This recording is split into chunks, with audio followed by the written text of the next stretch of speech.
जय श्री कृष्णा। आप सभी को निर्जला एकादशी की ढेरों शुभकामनाएं।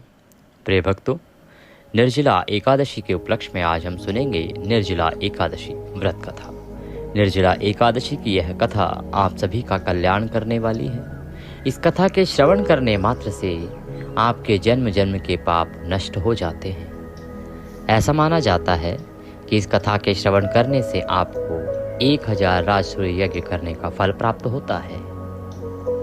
इस फल के प्रभाव से आपके जीवन के जो पाप कर्म होते हैं वह नष्ट होते हैं और भगवान श्री हरि का आशीर्वाद प्राप्त होता है।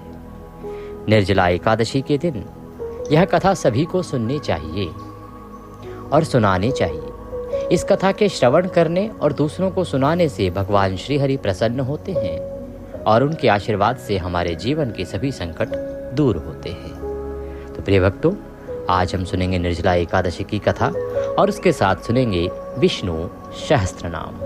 निर्जला एकादशी के दिन विष्णु सहस्त्र नाम और निर्जला एकादशी व्रत कथा दोनों श्रवण करने की बड़ी अद्भुत महिमा है। आप निर्जला एकादशी का व्रत चाहे 6 जून को करें या 7 जून को, परंतु यह कथा और विष्णु सहस्त्र नाम आपको अवश्य सुनना चाहिए। दोनों दिन सुनिए, पारण वाले दिन भी सुनेंगे तो अत्यधिक कल्याणकारी रहेगा। निर्जला एकादशी के सभी दान पुण्य आदि जो कर्म हैं वो सब 6 तारीख को ही किए जाएंगे। इसका ध्यान रखिएगा। व्रत 2 दिन किया जा सकता है, अर्थात 6 को भी किया जा सकता है और 7 को भी। दोनों दिन उत्तम व्रत है। जो लोग द्वादशी में एकादशी का व्रत करते हैं वो 7 को करेंगे। सूर्य के मुख से एकादशी 6 को है तो उदयातिथि मान के अनुसार एकादशी का पर्व 6 तारीख को ही मनाया जाएगा। परंतु व्रत जो है वो दोनों दिन किया जा सकता है, 6 तारीख को भी और 7 तारीख को। 6 को सूर्य के मुख से एकादशी है और व्रत पूर्ण होने से पहले द्वादशी भी आ जाएगी तो द्वादशी युक्ता भी है। दूसरा 7 को यदि आप करते हैं तो क्योंकि सूर्योदय से 1 घंटे पहले एकादशी रहेगी, इसीलिए उस दिन द्वादशी युक्ता व्रत भी किया जा सकता है। दोनों दिन उत्तम व्रत हैं। अंतर केवल इतना है कि अगर 6 को करते हैं तो व्रत लगभग 35 घंटे लंबा होगा। कारण ये कि इस दिन पारण सूर्योदय के बाद सुबह सुबह नहीं किया जा सकेगा क्योंकि हरिवासर का समय रहेगा। बाकी विस्तृत जानकारी हम पारण वाले वीडियो में आपको प्रदान करेंगे, उसे देख लीजिएगा क्योंकि अभी समय है कथा आरंभ करने का। तो आइए आरंभ करते हैं निर्जला एकादशी की कथा, फिर सुनेंगे विष्णु सहस्त्र नाम। अथ ज्येष्ठ शुक्ला एकादशी व्रत कथा निर्जला एकादशी व्रत कथायाम प्रारंभ। भीमसेन कहने लगे व्यास जी से। व्यास जी कौन है? उनके गुरुदेव हैं। तो भीमसेन जो हैं वो ये कथा का वृतांत आरंभ होता है द्वापर युग में, जब महाभारत समाप्त हो चुका है और सभी पांडव जो हैं अब अपना मुक्ति का मार्ग ढूंढ रहे हैं, क्योंकि भगवान श्री कृष्ण ने कहा कि अब आप सभी को अपने मुक्ति के मार्ग के लिए कर्म करने चाहिए। तो भीमसेन व्यास जी से कहते हैं कि हे पितामह, भ्राता युधिष्ठिर, माता कुंती, द्रौपदी, अर्जुन, नकुल और सहदेव आदि सब एकादशी का व्रत करने को कहते हैं। परंतु महाराज, मैं उनसे कहता हूँ कि भाई, मैं विधिवत भगवान की पूजा आदि तो कर सकता हूँ, दान भी दे सकता हूँ, परंतु भोजन के बिना रह नहीं सकता। हे व्यास जी महाराज, मेरे सभी जो भाई हैं, माता कुंती, द्रौपदी आदि सभी एकादशी का व्रत कर रहे हैं। सभी एकादशियां व्रत करते हैं जिससे कि उनके पाप कर्म नष्ट हो जाएं और मुक्ति का मार्ग प्रशस्त हो, परंतु मैं व्रत नहीं कर सकता। इस पर व्यास जी कहने लगे कि हे भीमसेन, यदि तुम नरक को बुरा और स्वर्ग को अच्छा समझते हो ना, तो प्रतिमास की दोनों एकादशियों को अन्न मत खाया करो।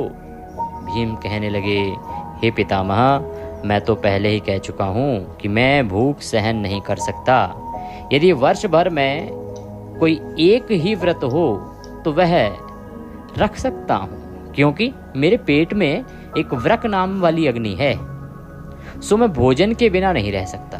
भीमसेन कहते हैं कि हे गुरुवर, भोजन करने से वो जो अग्नि है ना वो शांत रहती है और मुझे परेशानी नहीं होती। इसलिए हे गुरुवर, पूरा उपवास तो दूर की बात है, मैं तो एक समय भी बिना भोजन के लिए रहूं तो बहुत कठिन होता है। अतः आप मुझको कोई ऐसा उपाय बताएं, कोई ऐसा व्रत बताएं जो वर्ष में केवल एक बार ही करना पड़े और मुझको स्वर्ग की प्राप्ति हो जाए, मेरी मुक्ति हो जाए, ये सुनकर श्री व्यास जी कहने लगे, हे पुत्र, बड़े बड़े ऋषियों ने अनेक शास्त्र आदि बनाए हैं जिनसे बिना धन के थोड़े परिश्रम से ही स्वर्ग की प्राप्ति हो सकती है।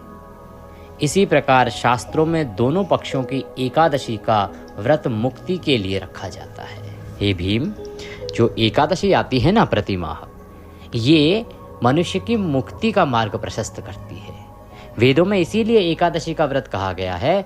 जब मनुष्य इस एकादशी का व्रत करता है तो उसका मुक्ति का मार्ग प्रशस्त होता है, उसे स्वर्ग की प्राप्ति होने का जो अवसर है वह प्राप्त होता है। इसीलिए वेदों में दोनों पक्ष की एकादशियों का व्रत करने के लिए लिखा गया है। श्री व्यास जी महाराज के वचन सुनकर भीमसेन नरक में जाने के भय से डर गए, भयभीत हो गए और कांप कर कहने लगे कि अब क्या करूं?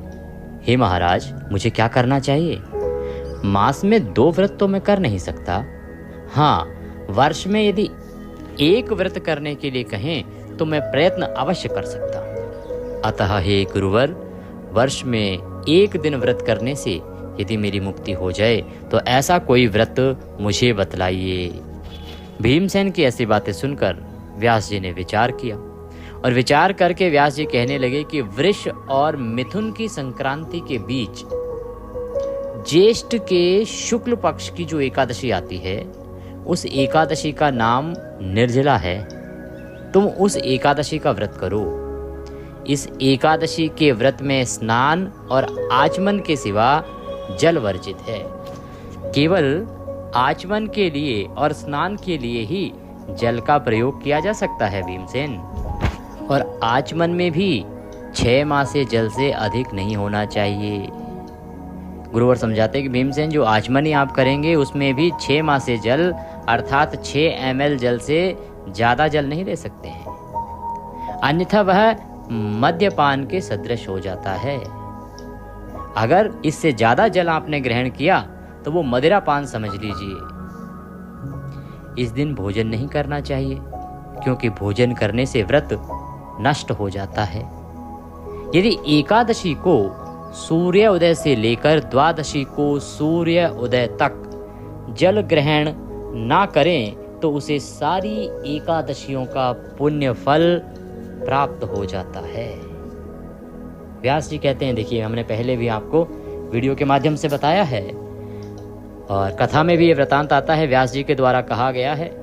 व्यास जी कहते हैं भीमसेन को समझाते हुए कि ये 1 एकादशी कर लो भीमसेन, तुम्हें 24 एकादशियों का व्रत करने का फल प्राप्त हो जाएगा।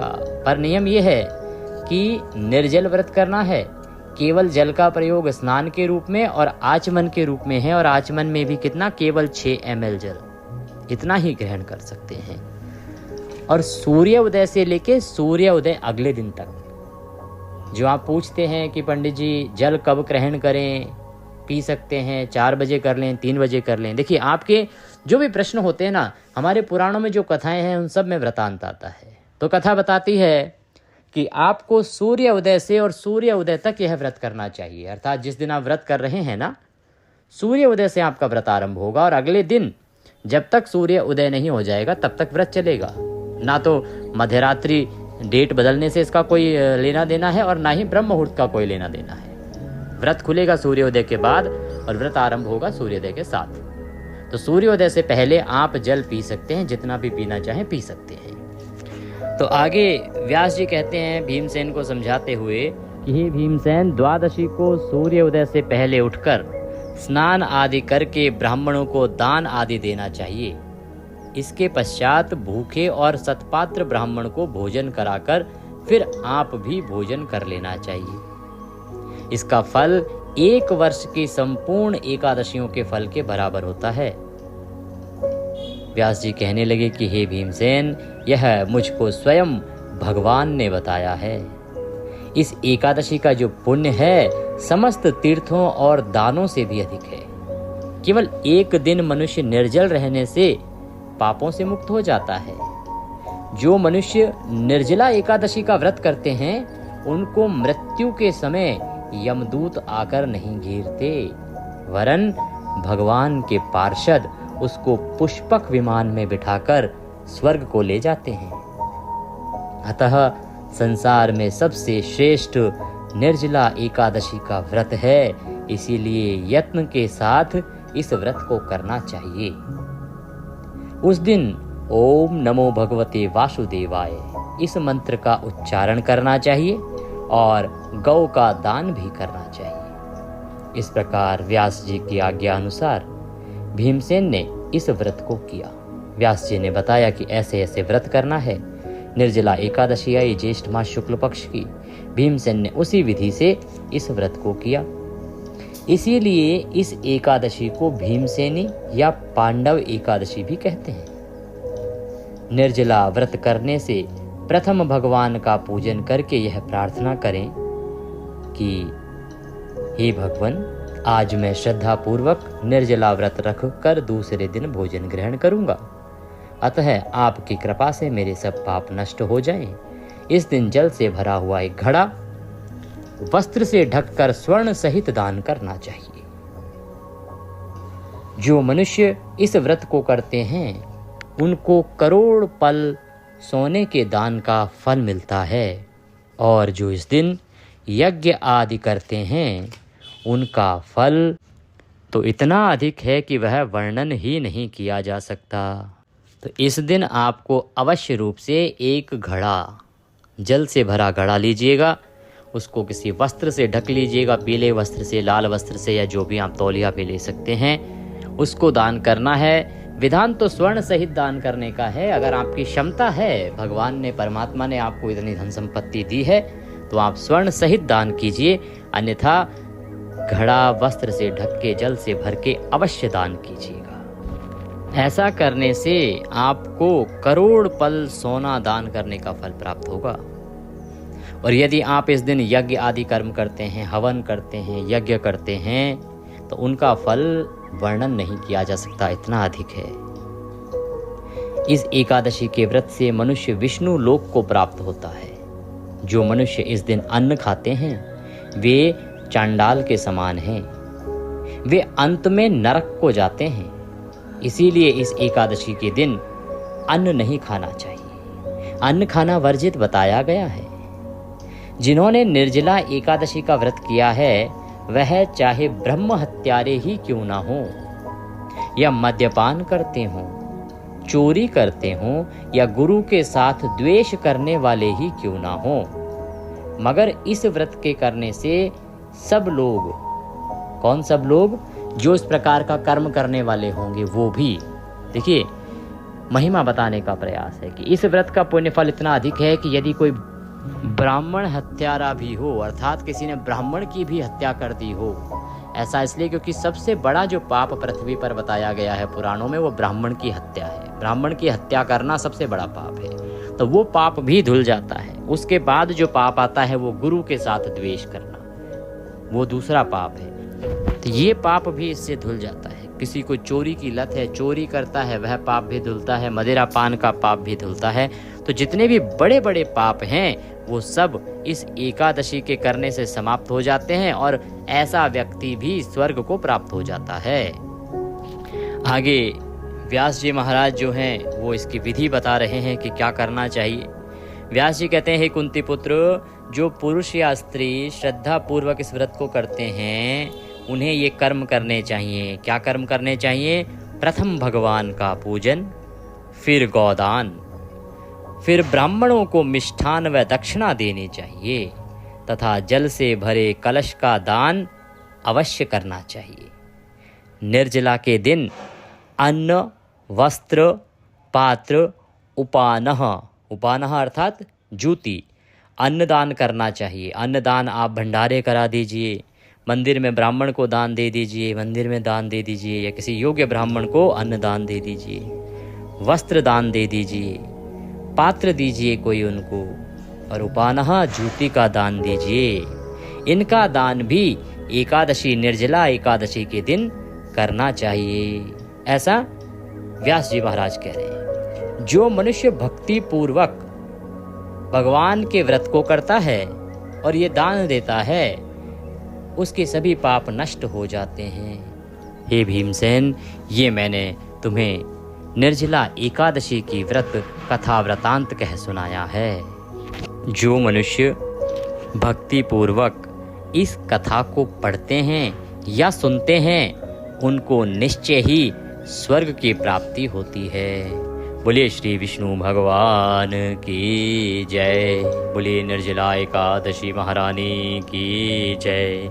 इसी के साथ निर्जला एकादशी की यह कथा वृतांत यहाँ पूर्ण होता है। अब आपको विष्णु सहस्त्र नाम का श्रवण करना चाहिए और विष्णु सहस्त्र नाम के साथ आप नारायण कवच सुने। पितरों की तृप्ति के लिए आपको गीता के 7वें अध्याय का श्रवण भी अवश्य करना चाहिए। ये वीडियो हमने आपको अलग से अपलोड किया है, उसे अवश्य देखिएगा। अब एकादशी की कथा सुनने के बाद, विष्णु सहस्त्र नाम सुनने के बाद आप नियमों के अनुसार दिन को व्यतीत कीजिएगा। भगवान की आरती कीजिए। आरती करने के बाद जो दान कर्म है ना, उसको कीजिएगा। दान कर्म क्या है? जो दान बताए हैं, हमने पहले भी बताए थे, कथा में भी वृतांत आया है। जल से भरा घड़ा, वो संकल्प करके दान दीजिएगा। आपने पूजन किया है, मिट्टी का एक घड़ा लाइएगा, उसमें गंगा जल भरिएगा, थोड़ा सा उसका शुद्ध जल भरिएगा, उसके ऊपर कपड़ा ढक दीजिएगा और दक्षिणा रखकर वह ब्राह्मण को दान दीजिएगा। ब्राह्मण को ना दे सके, मंदिर में दान दीजिएगा। मंदिर और ब्राह्मण दोनों ना मिलें तो पीपल का वृक्ष कहीं आसपास हो, वहाँ आप रखाइएगा, उसको वहीं रख दीजिएगा, वो भी आपके लिए कल्याणकारी है।